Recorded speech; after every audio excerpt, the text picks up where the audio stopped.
आदाब नाजरीन, मैं हूं सनम एजाज। आप देख रहे हैं दिन भर गुलिस्तान टेलीविजन पर। और आज के दिन भर में हम सबसे पहले एक बार फिर कज़िया ज़मीन बरसर ज़मीन का मामला उठाएंगे और शरणार्थी महाजरों के मुद्दे पर जहां डोमिसाइल सर्टिफिकेट देने का मामला सामने आया, वहीं उस पर सियासत बहुत गर्म हो चुकी है और वादी कश्मीर से लेकर जम्मू तक इस पर बहस मुबासा किया जा रहा है। कश्मीर में अपोजिशन की जमातें, चाहे वो नेशनल कॉन्फ्रेंस हो या कांग्रेस हो, सभी इस पर कहीं न कहीं छुपे छुपे अल्फाज में, धीमी धीमी आवाज में सरकार की तनकीद करती हैं। अलहदगी पसंद खुलकर सामने आए हैं, इंजीनियर रशीद भी खुलकर इस पे सामने आए, लेकिन सरकार ने कल जहां इसकी वजाहत की, आज एक बार फिर सरकारी तर्जमान ने इसकी वजाहत करते हुए शाम गए जो बयान जारी किया उसमें यही बताया है कि ये सर्टिफिकेट देने का जो मुद्दा है इसमें ये सिर्फ एक प्रोपेगेंडा है। और सरकारी तर्जमान ने बताया कि साल 2016 में जब सरकार बनी थी तब भी इस तरह का प्रोपेगेंडा शुरू किया गया। पहले तब ये बताया गया कि यहाँ सैनिक कॉलोनी बनेगी, पंडित कॉलोनी बनेगी, और इस तरह के प्रोपेगेंडा करने के बाद हवा देने की हालात को बिगाड़ने की कोशिश की गई। और इस मुद्दे पर भी सरकारी तर्जमान ने शाम गए जो बयान जारी किए उसमें भी यही बताया है कि एक प्रोपेगेंडा है और सरकार को काम करने की जो कोशिश सरकार की है उसमें रुकावटें खड़ा करने की ये एक कोशिश है। हम सीधा नईम अख्तर के पास चलते हैं। नईम अख्तर फोन लाइन पर मेरे साथ मौजूद हैं, रियासत के वजीर तालीम और उसके साथ साथ वो सरकारी तर्जमान भी हैं। नईम साहब, खुश आमदीद, बहुत बहुत शुक्रिया आपका। मैं जानना चाहूँगा, आप वजाहत करें, बताएं क्या है असल में। आपके तर्जुमान का बयान आया है कि ये एक प्रोपेगेंडा है अपोजिशन का, और ख़ास तौर पे नेशनल कॉन्फ्रेंस का कल आपने इल्ज़ाम पे आयद किया था कि नेशनल कॉन्फ्रेंस बता रही है कि दफ़ा 370 को ख़त्म करने की कोशिश कर रही है। तो आपने कल बताया था कि ये नेशनल कॉन्फ्रेंस ने खुद दफ़ा 370 को ख़त्म किया है। तो आपसे जानना चाहूँगा कि वजाहत क्या असली ये डोमिसाइल सर्टिफिकेट जो है ये क्या है।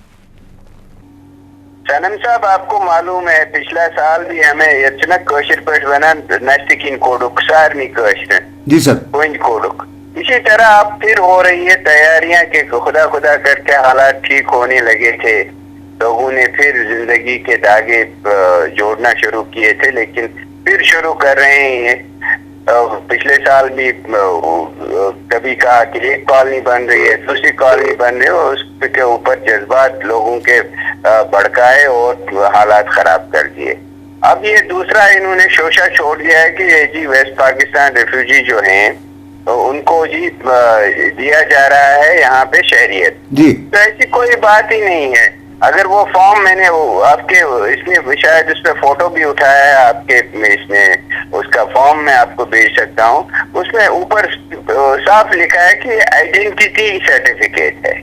ये जो पाकिस्तान से आए हैं लोग 1947 में जब हिंदुस्तान और पाकिस्तान बन गए दो मुल्क, तो ये जो महाराजा की टेरिटरी थी, महाराजा की रियासत थी जम्मू कश्मीर, उसके बाहर से जो लोग आए थे उसकी हदूद से बाहर, तो उनमें से कुछ खानदान जम्मू में रुक गए जो वहां से पंजाब से आए थे। तो उनका जब से वैसे ही चल रहा है, उनको कोई भी जो उनको स्टेट सब्जेक्ट नहीं मिल गया और न इस सर्टिफिकेट से उनको मिलना है। वो यहाँ पे रह रहे हैं तो उसी का एक आइडेंटिटी। अब अगर आप यूपी के हैं, कश्मीर के हैं, पंजाब के हैं, मद्रास के हैं, आज हर जगह आपको आइडेंटिटी एक कार्ड चाहिए। तो उनको ये आइडेंटिटी कार्ड मिल रहा है और उस पर वाज़ेह लिखा गया है कि ये लोग पाकिस्तान में इस जगह रह रहे थे और यहाँ अब जम्मू में या कश्मीर में यहाँ इस वक्त ऐसे रहे हैं, हमारी जम्मू कश्मीर स्टेट में इस जगह रह रहे हैं और ये पाकिस्तान से आए हुए पनाह गुज़ीन हैं।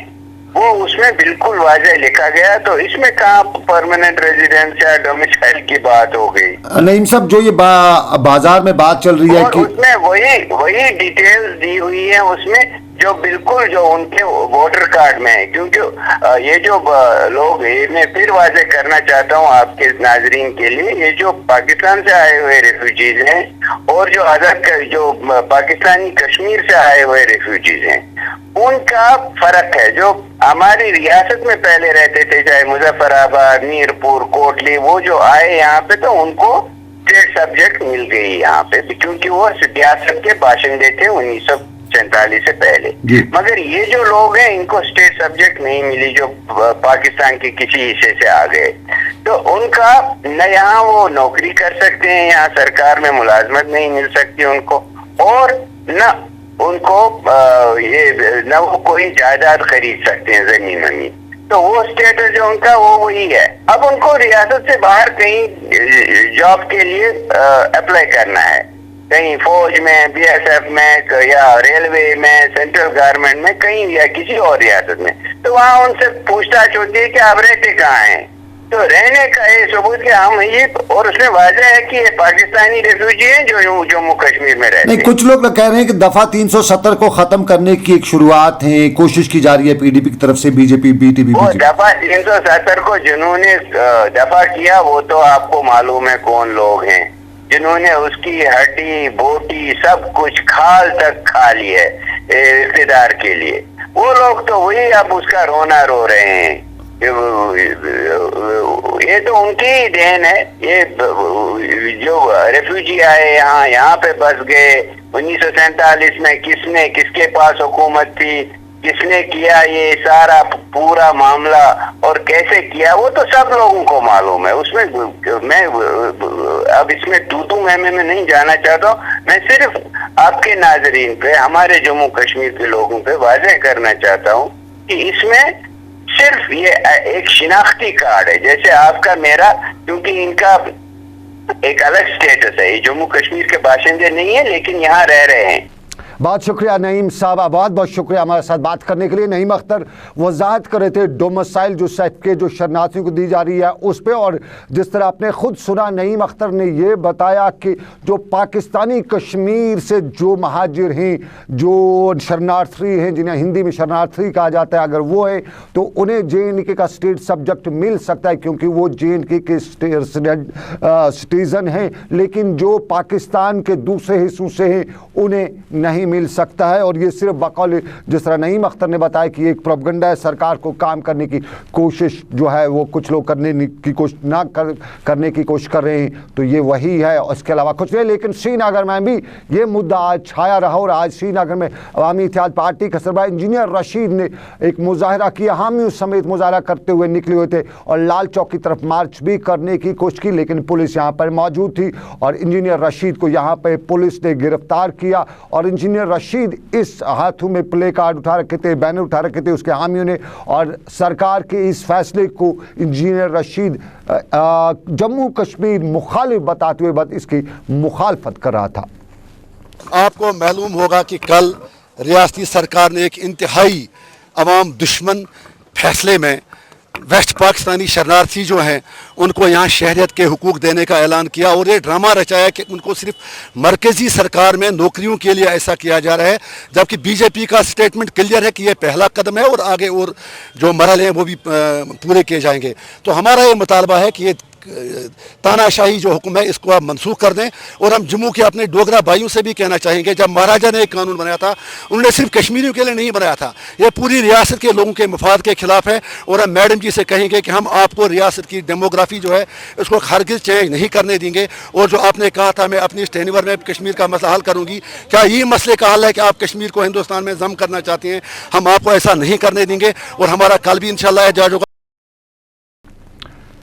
कश्मीर में मामला, कश्मीर पे सियासत, और यह सियासत शरणार्थियों का मामला और इस मामले पर जो डोमिसाइल जो शिनाख्ती कार्ड है उसके देने पर मामला। लेकिन जम्मू में भी सब कुछ ठीक ठाक नहीं है और जम्मू रीजन के मेंढर में आज नेशनल कॉन्फ्रेंस और पीडीपी के वर्करों कारकुनों के दरमियान मुलाकात नहीं बल्कि मुकालात हुई है। और इस मुकालात में कहते हैं कि पत्थरबाजी भी हुई और ये सूरत आज उस वक्त देखने को मिली जब मेंढर बंद रखा था और नेशनल कॉन्फ्रेंस के सीनियर लीडर दविंदर सिंह राणा यहाँ आए हुए थे और मेंढर बंद के दौरान कुछ दुकानें खुली हुई थी तो उन्हें बंद कराने का कहा जाता है कि नेशनल कॉन्फ्रेंस के कारकुन ने कोशिश की कि उन दुकानों को बंद कराया जाए, जिस पर आपस में बात तू मैं से शुरू होते हुए बात आगे बढ़ती गई। और यहाँ पर हमारे साथ ही जमशेद मलिक भी मौजूद थे, हम सीधा जमशेद मलिक के पास चलते हैं। जमशेद, आप ऐनी शाहिदी, क्या है खबर वहां की, क्यों ही मुलाकात नहीं बल्कि मुकालात, ये क्या वजह बनी?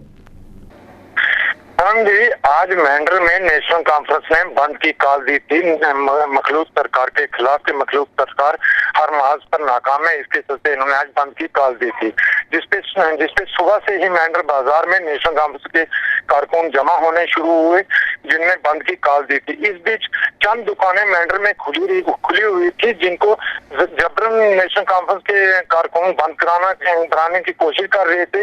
इस बीच दोनों ग्रुपों में हल्का हाथापाई के साथ मारपीट शुरू हुई, जिसमें हल्का हल्का पथराव भी किया गया। पुलिस ने हल्का सा लाठीचार्ज कर दोनों को मुंतशिर किया। ये रही बात मुकाबले की, पलड़ा किसका भारी है उसकी। लेकिन आपसे जानना चाहेंगे, देवेंद्र सिंह राणा नेशनल कॉन्फ्रेंस के सीनियर लीडर है, आपने उनसे बात की जो शरणार्थी को लैंड वगैरह डोमिसाइल जो सर्टिफिकेट दी जा रही है उसके मुद्दे पे, और उसके साथ साथ आम जम्मू कश्मीर हालात पे आपने उनसे बात की, क्या बताया देवेंद्र सिंह राणा ने? राणा जी भी आज मेंढर में जा रहे थे इस प्रोटेस्ट में शामिल होने के लिए। उससे पहले ही उनसे हमने राजौरी में आज यहाँ बात की है।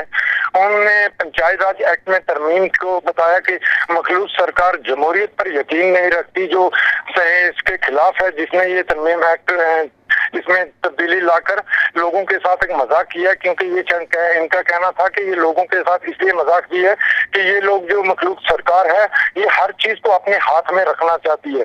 इनने कहा था कि 30-35 साल बाद जम्मू कश्मीर में पंचायती राज को बहाल करने के लिए नेशनल कॉन्फ्रेंस ने बहुत बड़ी जद्दोजहद की थी, जिसके बाद ये राज बहाल हुआ और इसके खिलाफ ऐवान में भी बोला गया और आने वाले दिनों में इसके खिलाफ एहतियाजी मुजाहरे भी किए जाएंगे।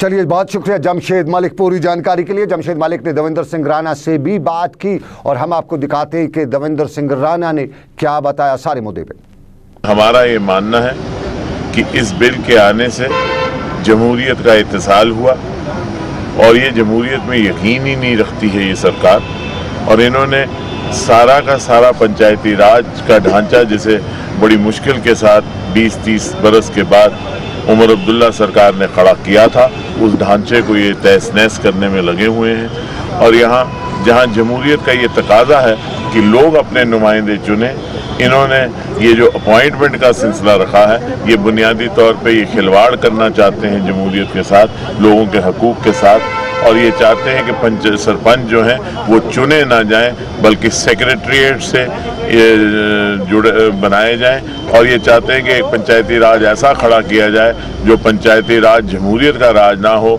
वो इनके ताबेदारी का राज हो। लेकिन हम इसके खिलाफ एहतजाज जो है वो जारी रखेंगे। कश्मीर का मसला हल करने के लिए उसका सियासी हल ढूंढना पड़ेगा, और उस सियासी हल में हिंदुस्तान और पाकिस्तान की बातचीत का एक बड़ा अहम रोल रहेगा। और उसी की वजह से आज जो हिंदुस्तान और पाकिस्तान के रिश्ते टूट गए हैं, आज हम देख रहे हैं कि जम्मू कश्मीर में एक तनाव की स्थिति बनी हुई है। न केवल कश्मीर में, जम्मू के सरहदी इलाकों में भी आप देखते हैं कि तनाव की स्थिति बनी है। हमारी बार बार यही मानना है कि भारत सरकार को कश्मीर के इस मसले का सियासी हल ढूंढना चाहिए, मिलिट्री हल कोई हल नहीं है। और जहां पाकिस्तान का सवाल है, पाकिस्तान हमारा पड़ोसी है, हमने हमेशा ये चाहा कि हमारा पड़ोसी भी खुशहाली से रहे, अमन से रहे। हम उनसे भी अपील करते हैं पाकिस्तान के लोगों से कि हमें अमन से रहने दें, खुद भी अमन से रहें, और भारत सरकार से भी अपील करते हैं कि वो अमन की तरफ हाथ बढ़ाएं और आपसी भाईचारे को बढ़ावा दें ताकि आपसी दोस्ती बढ़े।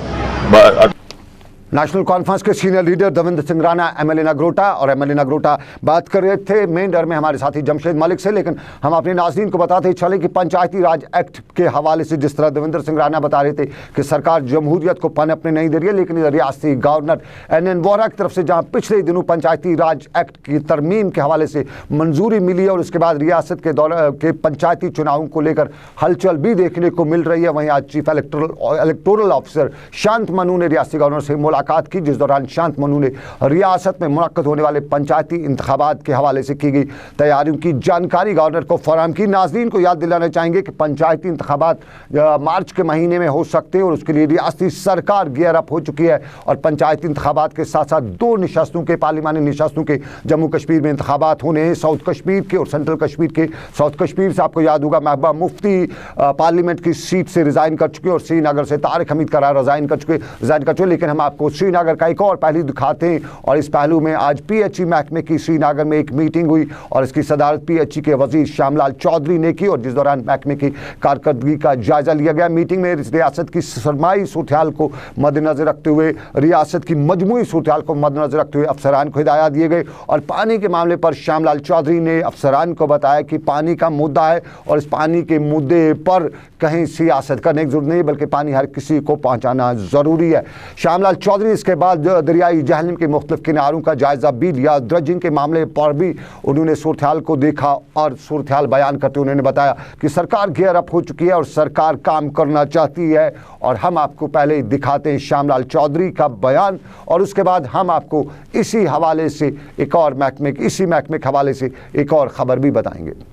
हम श्रीनगर आए हैं और हमारे जितने डिपार्टमेंट है PHE की और इरिगेशन फ्लड कंट्रोल की हम जहां मीटिंग रखी है, जितने भी हमारे डिवीज़न के एक्सीन है, SC है, चीफ इंजीनियर दोनों, जहां सारी ओवरऑल रिव्यू करेंगे क्योंकि जहां अभी चिल्ले कला जो चल रहा है, मौसम ठंडा है, उसमें भी पानी की कोई कहीं कमी ना हो। और उसके साथ ही जहाँ पानी खुशहाली ना हो और लोगों के पीने का पानी हर घर तक पहुँचे। और कोई भी ऐसी प्रॉब्लम है वो अपने जितने भी डिपार्टमेंट के लोग हैं इनसे भी कोई इनको प्रॉब्लम है उनकी भी देखें और लोगों को किसी किस्म की कोई प्रॉब्लम ना आए। उसके साथ ही जो हमारा need base daily Vaser casual उनके लिए भी जो बायोमेट्रिक का काम शुरू किया उसके भी ओवरऑल रिव्यू करेंगे।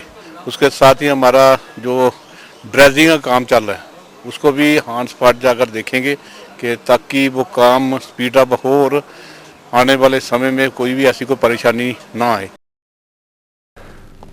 चलिए, श्यामलाल चौधरी श्रीनगर में तामीर और तरक्की और ख़ास तौर पे ड्रेनेज सिस्टम, पानी की निकासी का, इरिगेशन एंड फ्लड कंट्रोल के महकमे की तामीर और तरक्की का जायज़ा ले रहे थे। और अपने नाज़रीन को हम याद दिलाना चाहेंगे पिछले 2-3 दिनों से बड़ी खबरें उठ रही हैं और साल 2014 में जो सैलाब आया था उसके हवाले से बड़ी बड़ी ब्रेकिंग खबरें बनती जा रही हैं। और कुछ लोग ये भी कहते हैं, कुछ अखबारात में ये भी खबरें आई हैं कि तब सरकार ने पूरी तरह से काम नहीं किया और उस वजह से कश्मीर का श्रीनगर और उसके बाकी जो अजला हैं वो सैलाब की नज़र हुए। और उसके बाद भी बहुत से मामला थे, लेकिन पिछली जो ये सरकार है इन्होंने सबसे पहले प्रायोरिटी दे रखी थी कि श्रीनगर में ड्रजिंग दरियाई जहलम की कराई जाए। और दरियाई जहलम की ड्रजिंग के हवाले से ये खबरें भी आ रही हैं कि बहुत काम स्लो चल रहा है। PHE एंड फ्लड कंट्रोल के चीफ इंजीनियर से मेरे साथी सईद रूफ ने यही पूछा कि काम हो रहा है तो क्यों नहीं, अगर हो रहा है तो किस रफ्तार से हो रहा है, अगर नहीं हो रहा है तो क्यों नहीं हो रहा है। सईद रूफ की PHE चीफ इंजीनियर से बात। 2014 में जो फ्लड कंट्रोल या फ्लड्स आए वो मुझे भी पता है, वो उसका बारे में मैं अवेयर हूँ। उस पीरियड में मैं यहाँ चीफ इंजीनियर UED रहा करता था। मैंने पूरे उसमें उस पीरियड का पूरा पता है। उसमें काफ़ी डिवास्टेशन हुई। उसके बाद गवर्नमेंट बड़ी सीरियस है इसमें पहले फेज़ फर्स्ट में हमारा ये प्रोजेक्ट हुआ है। फेज़ सेकंड हमारा चल रहा है 2050 का हमारा दूसरा प्रोजेक्ट है मेन सेकंड। तो पहले जब we have to complete this first phase. तो फर्स्ट फेज कितना है? फर्स्ट फेज हमारा 399 करोड़ का है। तो इसमें कितना काम होना बाकी? इसमें काम अभी मैं बता रहा हूँ, इसमें काम की जो पेस ऑफ वर्क है वो अभी थोड़ा स्लो है, बट वो इंश्योर जो हमारा 2-3 महीने आ रहे हैं आगे ये कंप्लीट करवा देंगे। इसमें हमें कहीं पे हमें नार्बल में कहीं लैंड इश्यूज हैं लोगों के साथ। 142 करोड़ का हमारा लैंड ये अमाउंट है जो हमारा लैंड एक्विजिशन का है। कलेक्टर हमारा यहाँ नहीं था तो उसके लिए भी मैंने गवर्नमेंट से बात की है।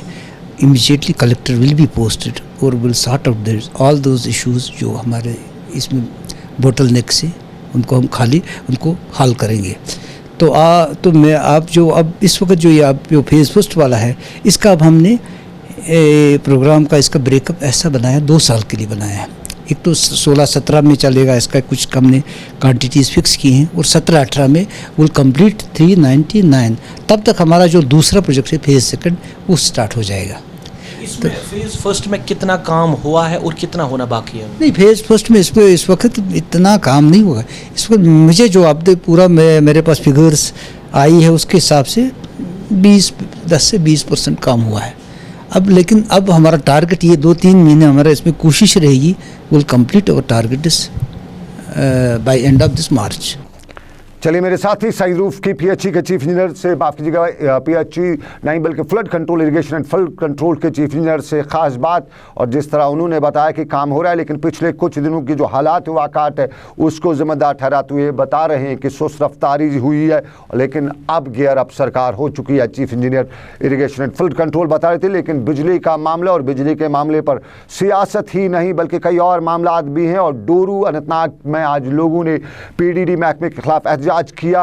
यही इल्ज़ाम था कि इलाका कई दिनों से बिजली ना होने के बाद गुप्त अंधेरे में है, लोगों को दिक्कतों का सामना करना पड़ रहा है। इलाके में बिजली की फराहमी को यकीनी बनाने का मुतालबा भी किया जा रहा था, और ये नॉर्थ कश्मीर में आज मुजाहरा हो रहा था, लेकिन साउथ कश्मीर में भी यही सूरत हाल है, और श्रीनगर में भी लोग यही बता रहे हैं कि बिजली कहाँ गई। और कुछ लोग ये भी बता रहे हैं कि साल 2015-16 में जब मुफ्ती मोहम्मद सईद की सरबराही में सरकार थी तो तब बिजली बराबर मुहैया रखी गई थी। अब की बार क्या हो रहा है कि बिजली नहीं है। लेकिन हमने आज ये मुद्दा रियासत में सियासत के एक बड़े लीडर सरताज मदनी से बात दोपहर को उठाया था। हमने उनसे पूछा था कि लोग इस तरह की बात करते, तो उन्होंने बताया कि खुशकसाली रही, पिछले 5-6 महीने से बारिशें नहीं हुई, उसकी वजह से जो पानी की सप्लाई लाइन है वो बहुत कम हुई है, और इसलिए डिमांड और प्रोडक्शन में बहुत ज़्यादा फ़र्क आ रहा है बिजली के, और ये एक बड़ी वजह है कि बिजली सप्लाई नहीं की जा रही। और हमने अपने नाज़रीन को याद दिलाना चाहेंगे, हमने उनसे पूछा था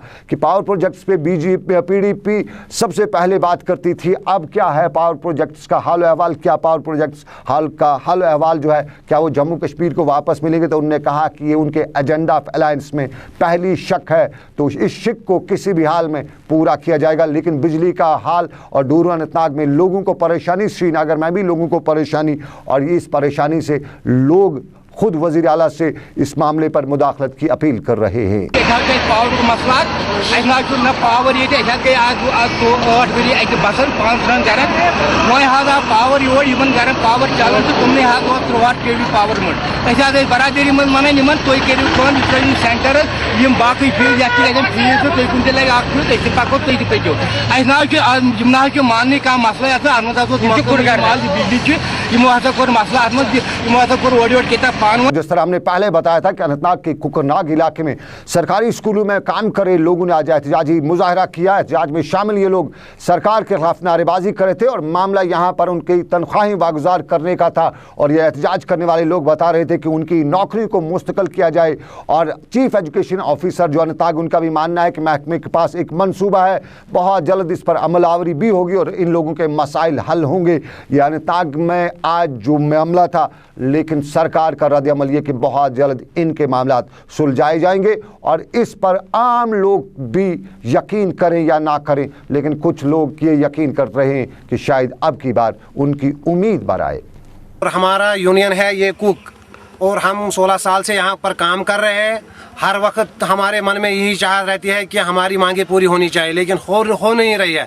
हम हर किसी के पास गए, सीओ साहब के पास गए हैं, डायरेक्टर साहब के पास गए हैं, और पिछले साल भी गए थे। बोला कि आप लोग थोड़ा इंतज़ार करो, आपका काम हो। नाइट काम कर रहे हैं, रात को भी बुला रहे हैं, रात को भी आते हैं। हमारी माएँ बहनें वो भी स्कूल में नाइट गुजारते हैं, लेकिन हमारे साथ बिल्कुल नाइंसाफ़ी हो रही, कुछ भी नहीं हो रहा हमारे लिए। बस इतना ही कहते हैं, आप लोग इंतजार करो, आपके साथ इंसाफ। अभी आप लोगों की डिमांड क्या है? हमारी डिमांड है कि हम 1000 सैलरी लेते हैं, लेकिन वो भी पूरी नहीं देते हैं। साल में खाली 2 महीने या 3 महीने 1000 या 2000 छोड़ देते हैं, बाकी सब भी अपने आप को खाते हैं। हमारे पास कुछ आता ही नहीं है। और चलिए नाज़रीन, हम आपको ये नज़ारा दिखाते हैं। ये पटन का इलाका है, और पटन के इलाके में ये सिकनाग है, सुखनाग है, ये नाग है, और मशहूर जगह है। कुछ लोगों के लिए मुक़द्दस है, पवित्र है, लेकिन इसका ये हाल बनाया जा चुका है। यहाँ का हिंदू, यहाँ का मुसलमान, यहाँ का सिख, सब इस चश्मे का, इस नाग का एक इफादियत देता है, इसकी ताज़ीम करता है। लेकिन महकमे आर्कियोलॉजी डिपार्टमेंट जिसके कंट्रोल में ये नाग है, उसने इसका ये हाल बना रखा है। मुकामी लोग वहाँ के ये कहते कि यहाँ कचरा है, यहाँ सब लोगों के लिए यहाँ पे जो कुछ भी है वो दिखाने के लायक नहीं है, और आर्कियोलॉजी महकमा है कि उसका दफ्तर का पता भी नहीं चल रहा है। जिस महकमे के दफ्तर का पता न चले, हमने कोशिश की थी कि हम आर्कियोलॉजी डिपार्टमेंट जो है उसके दफ्तर का पता करें, लेकिन पता नहीं चल सका। लेकिन हम आपको ये भी दिखाते चले कि ये पटन के सिखनाग का इलाका है और ये काफ़ी मुक़द्दस है कुछ लोगों के लिए, लेकिन इसका हाल अहवाल ये है। और मुकामी लोग इस नाग के हवाले से, इस चश्मे के हवाले से ये कुछ कहते हैं। सारी करान सिखनागस में स्नान, अत सुबह पंडित सरदार जी तम त्रावान अत पोश, बेस त्रावान सिंदर पिंदर बेस त्रावान पोस वट डबल पोस, तम तम दह थी पोस आसान बेस गाड़, मगर साफ शफाफ कोता आब यह चनस ते लगान ये हाँ गई 40 वरी गई पश पुश ये कि जन हद बारहा मरकजी जालजी एंड महकमस वो, मगर अत पुरशाना सिर्फ बना ये क्या लगभग 100 साल से पुराना है। इसके लिए हम आर्कियोलॉजी वालों के पास भी गए, उनको यहाँ लाया मैंने 2 बार। उन्होंने बोला था कि ये सेंटर की तरफ और इसमें गंदगी बहुत पड़ी है, जो भी लोगों की गंदगी है सब उसी में है। अगर ये साफ हो जाए तो पटन के लिए एक बहुत ब्यूटीफुल प्लेस बन सकती है। विजिटर भी यहाँ के लिए और मुस्लिम भी इसमें शरीक है, क्योंकि इनका भी आस्थान वहीं साथ में है। इसलिए अगर मैं तो यही, जो भी इसके लिए तैयार होगा, मदद होगी, कुछ भी होगी, हम सब लोग करने के लिए तैयार हैं। चलिए, पटन का हाल अहवाल, पटन का सुखनाग, लेकिन हम आपको higher secondary school Nagam, boys higher secondary school Nagam Chadoora का हाल अहवाल भी दिखाने की कोशिश करेंगे। अभी अगर मौका नहीं मिल सका, लेकिन ख़बर हमारे पास यही है कि नागाम के इस चाडूरा नागाम के higher secondary, boys higher secondary school में वहाँ के जो 2 बड़े वज़ीर हैं, नेशनल कॉन्फ्रेंस में ख़जाने के वज़ीर रह चुके हैं और आज PDP में दूसरा वज़ीर है, दोनों इस स्कूल से पढ़कर आए, लेकिन शायद उन्हें स्कूल के हाल अहवाल का पता नहीं है।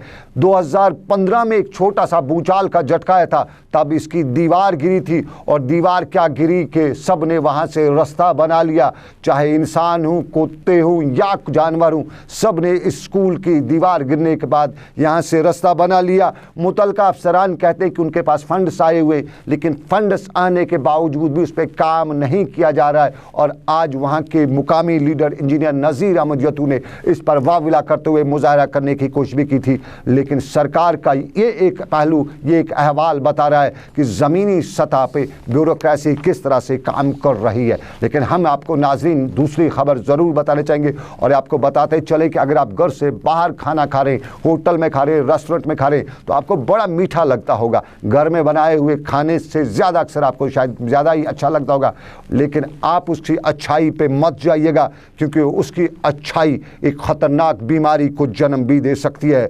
डॉक्टर्स एसोसिएशन ऑफ कश्मीर के डॉक्टर निसारुल हसन की तरफ से शाम को एक प्रेस नोट जारी हुआ है और उसमें बताया गया है कि एक इसमें कुछ ऐसा है, एक वो चीज़ इसमें है जिससे कैंसर जैसी ख़तरनाक बीमारी भी हो रही है और रियासती सरकार को इस चीज़ पे जो इसमें एंटीजन है उस पर रोक लगाने के लिए इक़दाम उठाने चाहिए। सीधा हम डॉक्टर निसारुल हसन के पास चलते हैं और उनसे जानते हैं है क्या ये असली इसमें। डॉक्टर साहब, बहुत बहुत शुक्रिया आपसे। आपका जो स्टेटमेंट आया है डॉक्टर्स एसोसिएशन कश्मीर की तरफ से और उसमें आपने एक संगीन खुलासा किया है, असल वजह क्या है? ये जो मैंने आज स्टेटमेंट इशू किया है, ये एक टेस्ट एनहेंसर, फ्लेवरिंग एजेंट जिसको हम फूड एडिटिव के नाम से बोलते हैं, ये एक सिंथेटिक प्रोडक्ट है और ये यहाँ पे रेस्टोरेंट्स में जो प्रोसेस्ड फूड यहाँ पे स्टोर्स पे है, जो पैकेज्ड फूड यहाँ पे है, उन सारों में ये MSG जो मोनोसोडियम ग्लूटामेट के नाम से जाना जाता है, ये एक फूड एडिटिव है जो सेहत के हवाले से बहुत डेंजरस है और ये जो साइंटिफिक एविडेंस है इसके खिलाफ, वही मैंने आज इस स्टेटमेंट के जरिए इशू किया है कि ये मोनोसोडियम ग्लूटामेट दिमाग पे असर करता है, इट डैमेजेस द ब्रेन। जो आजकल के ये यहाँ पे जो आप देखते हो अल्जाइमर्स डिजीज, जिससे यादाश्त खत्म होती है बुजुर्गों की, यहाँ पे ये इसी मोनोसोडियम ग्लूटामेट जो यहाँ के फूड आइटम्स में पाया जाता है, और एक ही फूड आइटम्स में, name any food item, it is in everything. चाहे आप रेस्टोरेंट्स पे सूप पियेंगे, चाहे पिज्जा खाएंगे या चिकन खाओगे, मीट खाओगे या कोई भी प्रोसेस्ड लेके घर में बनाओगे, it is present in everything and everywhere. और ये जो Alzheimer's disease, Parkinson's disease, because it damages the brain, यहाँ तक कि देखा गया है साइंटिफिक एविडेंस से कि it causes even cancer. So this MSG, monosodium glutamate, is one of the causes, it has been linked to causation of cancer, जो आजकल यहाँ पे इवन कश्मीर में भी there is an epidemic of cancer, and it is possible because of this food additive being in the food items. This could be one of the important causes of cancer in Kashmir.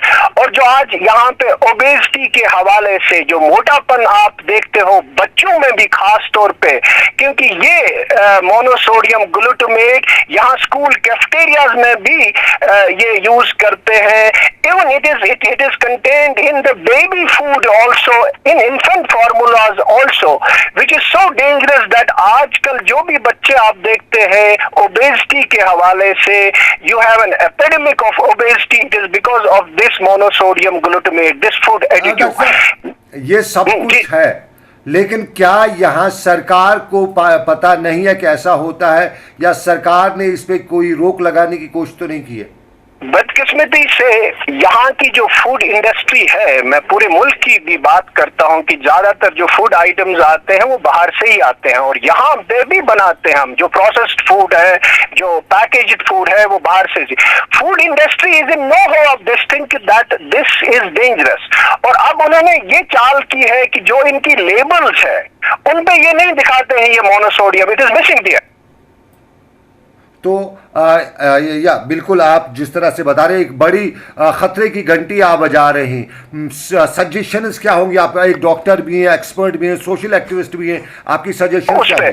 जब उसमें test किया गया, then there were high content of MSG which was there, that's why it was banned. और यही हाल है यहाँ बहुत सारे फूड आइटम्स का कि they don't put the label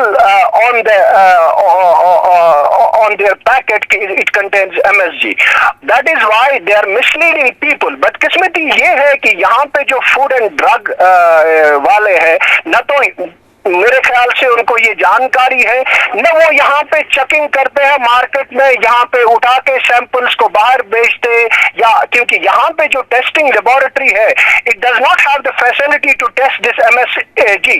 और दूसरा, या आपने भी देखा होगा यहाँ पे जितने भी लोग हैं कि यहाँ पे जो फूड एंड ड्रग वाले जो हैं, कभी मैंने नहीं देखा यहाँ रेस्टोरेंट पे जाके या यहाँ के स्टोर्स पे जाके जो प्रोसेस्ड फूड है या जो यहाँ पे रेस्टोरेंट वाले फूड बनाते हैं उनको लेके उनको इस हवाले से टेस्ट किया जाता। I have not seen these people on ground testing this most dangerous substance which is being added by the food industry people, by the food people in these food items. चलिए, बहुत शुक्रिया doctor निसारुल Hasan साहब पूरी जानकारी देने के लिए। एहतियात बरतिएगा, घर की माँ का हाथ का बना हुआ, घर में जो बना हुआ है वो साफ उपाक होता है और उसमें कोई ऐसे कंटीजेंट नहीं होता है जिससे आपकी सेहत ख़राब हो सके। और जो कुछ भी आप बाज़ार में खाते हैं या बाज़ार में पका पकाया लाते हैं, उससे आपकी सेहत कुछ वक्त के लिए आपको मीठा लगेगा, लेकिन ये मीठा आपको लंबे अरसे के लिए जहरीला भी कर सकता है। और खाने की अगर बात आए तो कुपवाड़ा के बेशतर इलाके में लोगों को शिकायत है कि वहाँ पर राशन कार्ड नामालूम वजूहात की बिना पर मनसूख किए गए हैं और उस वजह से मुकामी डीलर लोगों को राशन देने से इनकार भी करें और राशन का दिन ब दिन इलाके में कोहराम सा मचा हुआ है, कमी सी पैदा हो रही है। और कुपवाड़ा ज़िले के तकरीबन सभी इलाकों से इस तरह की खबरें आई हैं और हमारे साथी ने तहसीलदार कुपवाड़ा से भी इस हवाले से बात की और जानना चाहा कि क्या है वजह, और तहसीलदार कुपवाड़ा ने बताया कि मामले की तहकीकात कराई जाएंगी। मेरे पास आए थे, एक रिप्रेजेंटेशन दे रही थी और आज मैंने इनसे कहा था पर्सनली आ जाओ। मेरी जो कंसर्न ऑफिसर्स हैं इसमें, चाहे TSO हैं, VLW हैं, कंसर्न पटवारी हैं, स्टोर कीपर्स हैं, मैंने उन सबको आज यहाँ पर बुलाया है तो मैंने इसमें एक कमेटी फ्रेम की है। मैंने इनसे कहा विद इन 4 डेज़ टाइम हमें आप इसका वेरिफिकेशन रिपोर्ट दे दो जी। इनके पास तो एक पुराना लिस्ट पे एक नया भी है और एक नई फूड स्कीम वो हैं, तो उसको मद्देनज़र रख कर जो फाइनल रिपोर्ट है वो मुझे वीकेंड्स टाइम दे दे ताकि जो उनके ग्रीवेंस हैं वो हम रिड्रेस कर पाएँ। हमें उम्मीद है इंशाल्लाह विद इन वीकेंड्स टाइम इनका जो मसला है वो इंशाल्लाह लंबरदार चौकीदार उनके रिप्रेजेंटेटिव पब्लिक का जी जी, तो जो सारे लोग हैं उनके सवाल के जवाब नहीं दे सकता हूँ। मैंने कहा आप अपना रिप्रेजेंटेटिव चुन लो, डैट इज़ उनका जो चौकीदार है लंबरदार है, ठीक है ना। उसको भी मैंने एक मेंबर बनाया इस कमेटी का। TSO साहब भी हैं, विलेज लेवल वर्कर हैं, कंसर्न पटवारी हैं। मैंने उनसे कहा आप मिल बैठ कर ये सारी लिस्ट जो है आपके पास और जो स्पॉट हकीकत है, मौके पर जो हकीकत है वो सामने आनी चाहिए। और चलिए नाजरीन, हम आपको ये भी बताते चलें कि मौसम है चिले कलान का 40 दिन होना है और 40 दिन में से आज तीसरा दिन था और तीसरे दिन भी आज चिले कलान का हाल अहवाल कुछ बदला नहीं था। तेवर आज भी बड़े तेज थे। रात को सर्दी थी और सर्दी ये कि पिछले 30 सालों का रिकॉर्ड रात को टूटा है और अब की बार चिले कलान रिकॉर्ड तोड़ने के साथ साथ कई कुछ और भी शायद तोड़ने के मूड में है। और पिछले एक हफ्ते पिछले 3 दिनों से जो सर्दी की शिद्दत बढ़ी हुई है उसके बारे में यही कहा जाता है कि सर्दी की शिद्दत और इसकी वजह एक तो चिले कलान उस पर बारिशें और बर्फ़ ना होना। और महकमे मौसमियात के तर्जुमान सोनम लोटस भी बता रहे हैं कि 1 हफ्ते तक बारिश या बर्फबारी होने का इम्कान नहीं है। अच्छी बारिश नहीं होगी और रात का वादी का कम से कम दर्जा हारारत था -6.7 तक गिर गया था। और श्रीनगर के हवाई अड्डे पर भी विजिबिलिटी बहुत कम हुई थी और विजिबिलिटी कम होने से आप जानते हैं कि श्रीनगर के हवाई अड्डों से परवाज़ें नहीं हो सकेंगी। और दूसरी बात कि श्रीनगर जम्मू कौमी शाहराह पर भी काम चल रहा है, वहाँ से भी फिसलन है, तो हो सकता है कि वहाँ से भी रास्ता रुके और विजिबिलिटी कम होने की वजह से हवाई अड्डे का रास्ता भी रोका जाए। और यूँ हम कह सकते हैं कि अगले कुछ दिनों के लिए कश्मीर का राब्ता दुनिया से कट जाए। और सोनम लोटस यही कहते हैं कि अगला अभी और इंतज़ार चिले कलान के तेवर तेज़ है। चिले कलान में ठंड टेम्परेचर कम से कम दर्जा हरारत मनफी बिलो 0 डिग्री जाना कोई नई चीज़ नहीं और ये क्लाइमेटोलॉजिकल नॉर्मल में होना चाहिए और है। लेकिन अगर नॉर्मल की बात करें तो आज का माइनस जो है आज तो -5 डिग्री सेल्सियस श्रीनगर में रिकॉर्ड की गई, जो कि एवरेज 30 साल की एवरेज से 2 डिग्री सेल्सियस और कम रहा है। ओवरऑल इस पर वैसे -3 और 4 डिग्री सेल्सियस के आसपास नॉर्मल होना चाहिए, लेकिन क्योंकि कुदरत जो है, नेचर जो है बिल्कुल नॉर्मल सिमेट्री पे नहीं चलते हैं, कभी -4 होते हैं, कभी +4 होते हैं। जहाँ तक लो ये मिनिमम टेम्परेचर है आने वाले दिनों में और कम होने का संभावना है, -5 हो गया तो आज तो कल -4 और 5 डिग्री सेल्सियस के आसपास ही रहेगा, क्योंकि आज थोड़ा हल्की फुल्की बादल है जिसकी वजह से थोड़ा क्लाउड कवर ज़्यादा रहेगा, जिससे कि टेम्परेचर 2-3 डिग्री सेल्सियस बढ़ सकता है। विजिबिलिटी बहुत ज़्यादा भी नहीं रहेगा, विजिबिलिटी वही 2-3 किलोमीटर के आसपास ही रहेगा। विजिबिलिटी इतना पुअर भी नहीं होगा, लेकिन जनरली पुअर ही रहेगा। लेकिन जहाँ तक इसमें फ्लाइट का कोई असर पड़ने का चांसेस कम ही है। जहाँ तक प्रेसिपिटेशन हैवी या बारिश या बर्फ़ की अगर पेशन गोई की बात करें तो अभी आने वाले दिनों में कोई बर्फ़बारी का कोई इम्कान नहीं है। तो आज रात को खास करके लद्दाख के कुछ क्षेत्र में, पहाड़ी क्षेत्र में हल्की फुल्की लाइट स्नोफॉल हो सकता है। अदर देन दिस कोई पेशन गोई 1 हफ्ता मौसम अमूमन खुशक रहने का इम्कान है। चलिए, सोनम लोटस ने अंदेशा जताया है और सोनम लोटस का कहना है कि अभी विजिबिलिटी कम हो सकती है और अगले 5-6 दिनों तक बारिश का असर नहीं हो सकता है। पिछले 30 सालों का रिकॉर्ड टूट चुका है। लेकिन चलते चलते आपको ये इतला ज़रूरी देना चाहूँगा कि अहलिया मरहूम हकीम अली मोहम्मद गाजी नवाबाग भगवानपुरा लाल बाज़ार उनका इंतकाल हो चुका है और अब उनका चौथा जुम्मा 23 दिसंबर सुबह 7:30 से 8 बजे तक उनके आबाई मकबरे पर मुनाक़द किया जाएगा और ताज़ियत के बाद कल चौथा दिन होगा, तो कल सुबह होगा और उसके बाद दिन भर उनके घर पर मजलिस भी जारी रहेगी। लेकिन इसके साथ ही मैं आपसे आज का दिन भर यह इख्तिताम पजीर करने की आपसे इजाज़त लूँगा। अगर खुदा ने चाहा फिर करेंगे आपसे मुलाकात। आप रखिए अपना ख्याल। अल्लाह आपका मेरा सबका निगहबान हो। अल्लाह हाफिज़।